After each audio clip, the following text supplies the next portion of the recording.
For the final panel, as you can see, already seated here on stage, who you've already met today, to the very left of you, Mr. Siddharth Mayur. He's the founder and president and CEO of H2E Power System.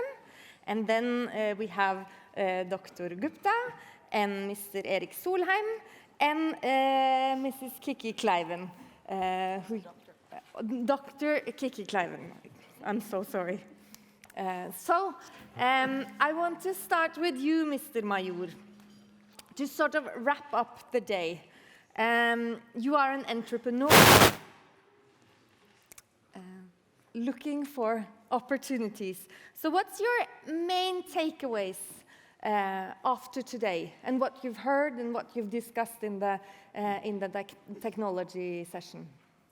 Well, I would say the main takeaways started right up front with His Excellency Gurudev, talking about the overall green mission that even he had. So that was a great way to begin the proceedings in the day.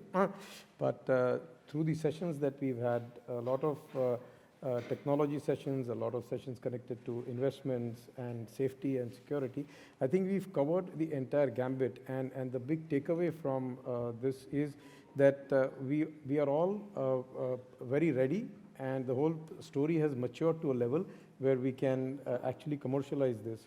And the partnership that is developing between India and Norway, I think that will define the entire hydrogen ecosystem or the value chain that is moving ahead in the world.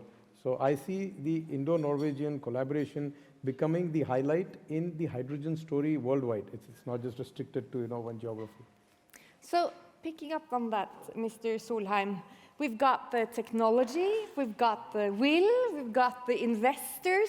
So how do we together find the right path forward? I think green technology is a bit different from some technologies. It's very, very hard to see it moving ahead unless you have very close partnerships between governments and business.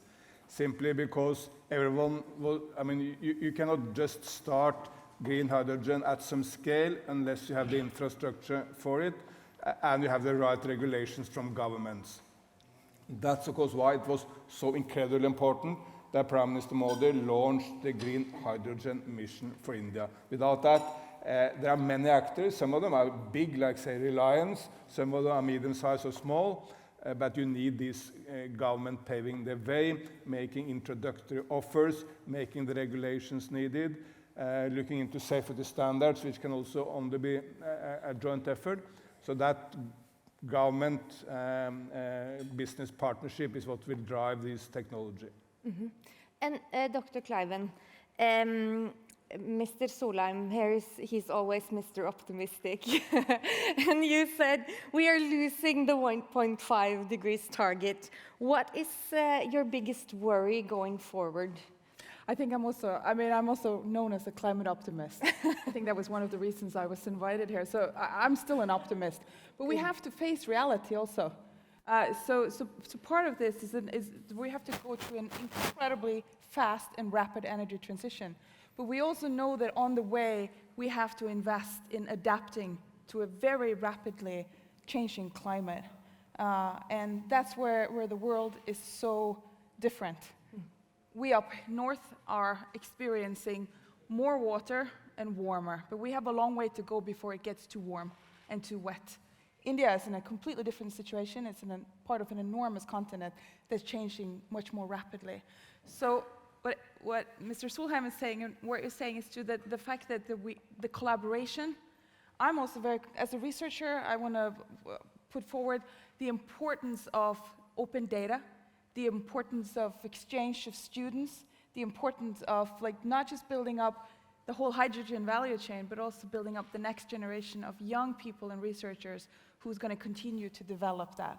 So I want to speak up for that as well. So with that, I'm an optimist for the future still, but we have to be realistic that it's going to come with a cost. Mm-hmm. Dr. Gupta, you are sort of the driving force for this Indian-Norwegian collaboration and this summit. Why can you tell us why is it so important with this Norwegian-Indian collaboration? I tell you, maybe I will extend the answer of Eric, and then I will come on this. Yes. The question is that the biggest takeaway from this summit, I find that many delegates coming here, they were thinking whether to enter into or not. But this summit made their commitment towards a very big opportunity. They are seeing it, and they are all going to grab it. This is, according to me, this is a very, very important summit which offered what Norway could offer and what the climate change need right now, not tomorrow. We have no time to talk about that. We are talking and talking, but we have to do now. And obviously, there is a feeling of kind of uncertainty with a kind of the production cost of green hydrogen. Who is going to take a plunge with these kind of numbers? Till the number goes down, business people will not like it. And obviously, there are a lot of challenges, whether it is storage, it is transportation, it is end application. Therefore, it's a new technology, it is emerging technology. This route has been accepted worldwide, that green hydrogen is only the way, no other fuel. So therefore, this is opening up. I'm very happy that such a big delegation came, and they started making commitment going in the direction. Second point, what you raised, it is not only me in India who is driving it. There are many Dr. Guptas and institutions, government, they are all driving, and they are moving in one direction. There is no doubt about that. Obviously, I have come here, therefore you are seeing my face. Shri Shri came, therefore he creating a kind of importance. His coming here creates the importance of this kind of event, this kind of energy pathway. Therefore, this is very important. I am of the opinion that all the challenges, scientists will find answer. When we started, the world started the renewable energy, the cost used to be very high. And now today, the cost of the solar power in India is lower than the solar power generated from the other fossil fuel. Similarly, it's going to happen here. Scientists know is the right solution. Scientists, when you give to the scientists any problem, they accept it. And they give going on, solution is there, but it is optimization and better. All solutions are there. We are able to produce green hydrogen. We are able to store it. We are able to make ammonia out of it. We are able to drive buses out of it. Young scientists, they have already perfected the technology, even their own know-how. Question is that now we are perfecting it, bringing down the cost, creating an ecosystem that is being taken care. And I am of the opinion for the Indians, I'm making a bold statement, which many may not like it, that India should not wait for development of inventing the wheels. They should import the technology. The more the technology they import, the more the regulation they import, they create the ecosystem.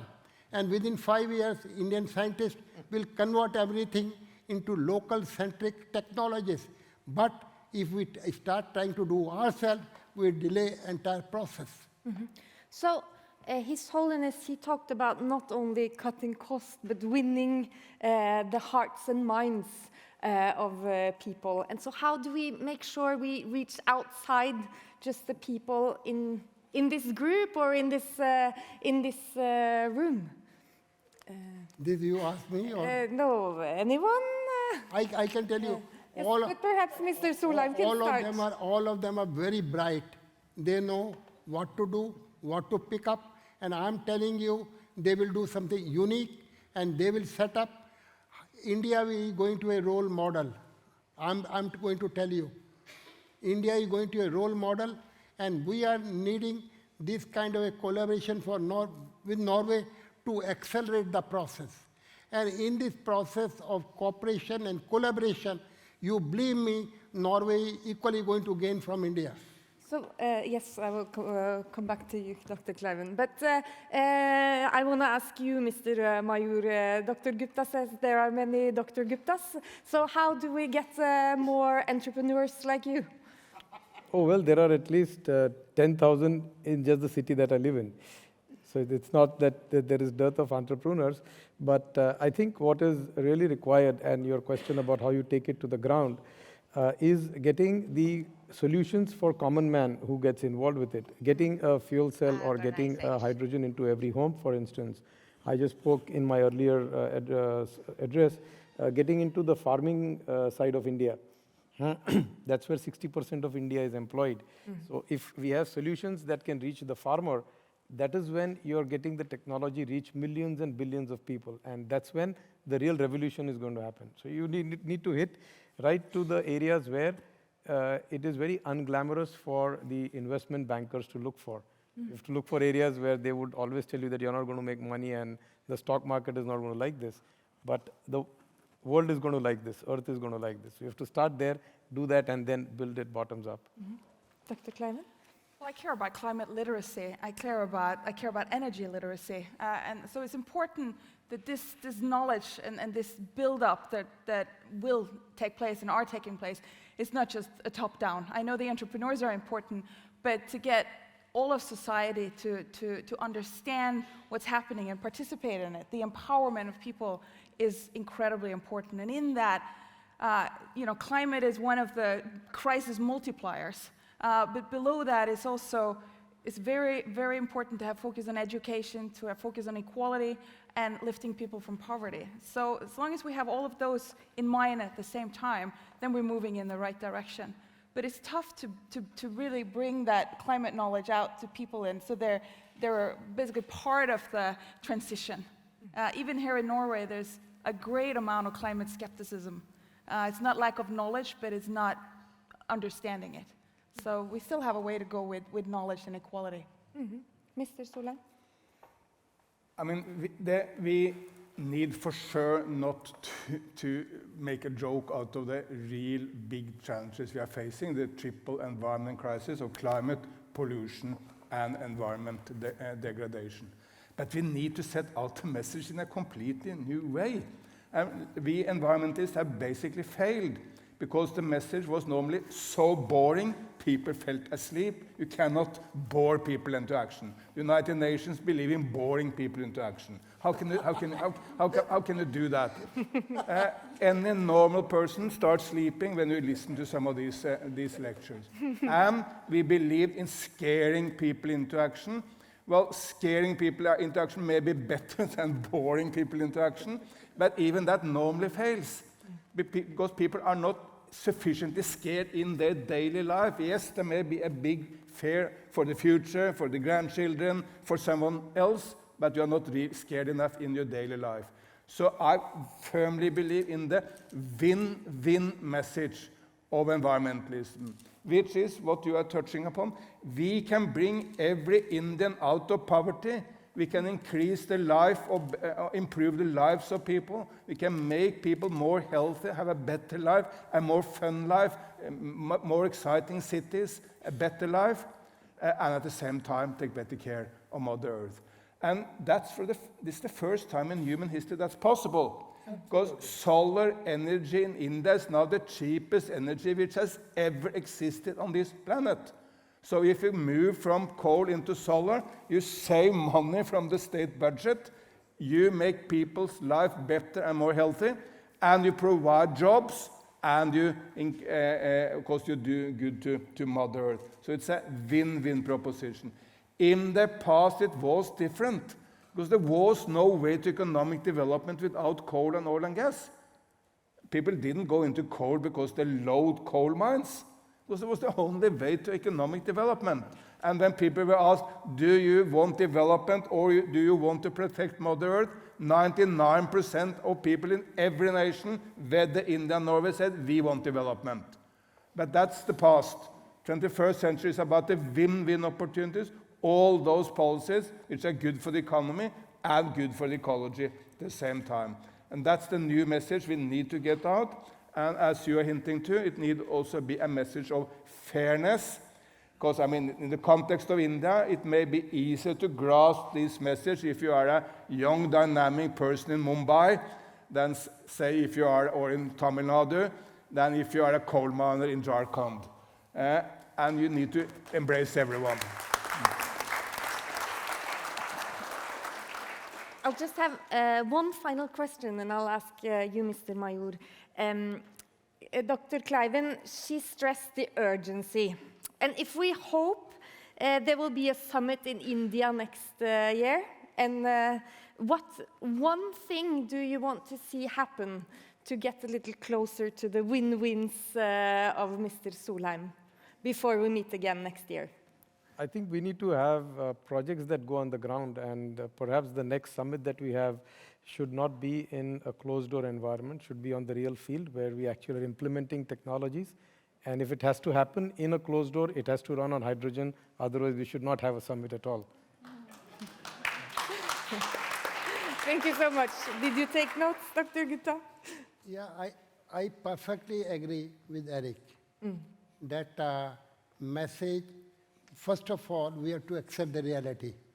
If we make a very, very scaring statement and all kind of temperatures going up and the things are going to be a catastrophe going to next day, rather it will really create a more chaos.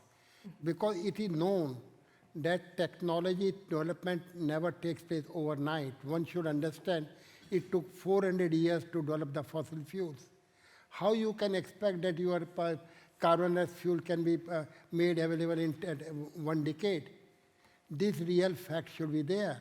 And then there has to be some pathway forward, a new path to have this kind of a situation. No one is talking about that. Either they are too scaring, and that it is going to be catastrophic, it's going to this, wildfire, melting of glaciers and all that, it's fine. Fine. But what next? Do you think you can get the technology within a decade? Impossible. There has to be a next, then some other way, what Eric offered, that is a win-win, creating the people's confidence.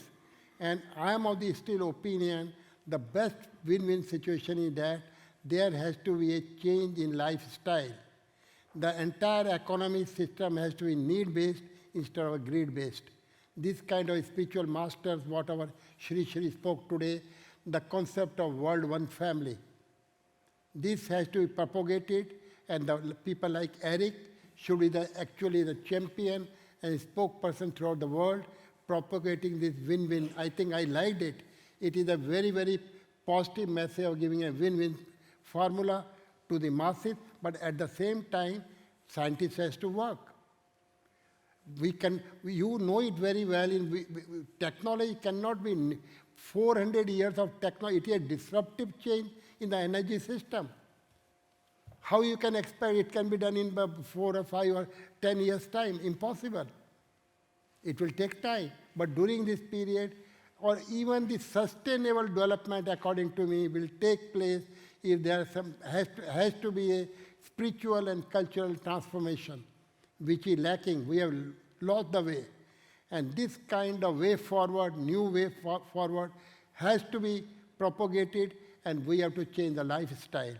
And our Honorable Prime Minister is very, very passionate about that.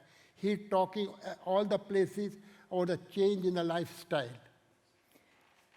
I think we have to say we'll pick up on this conversation in India next year. Thank you all for coming, and give them a warm applause. You can go and take a seat.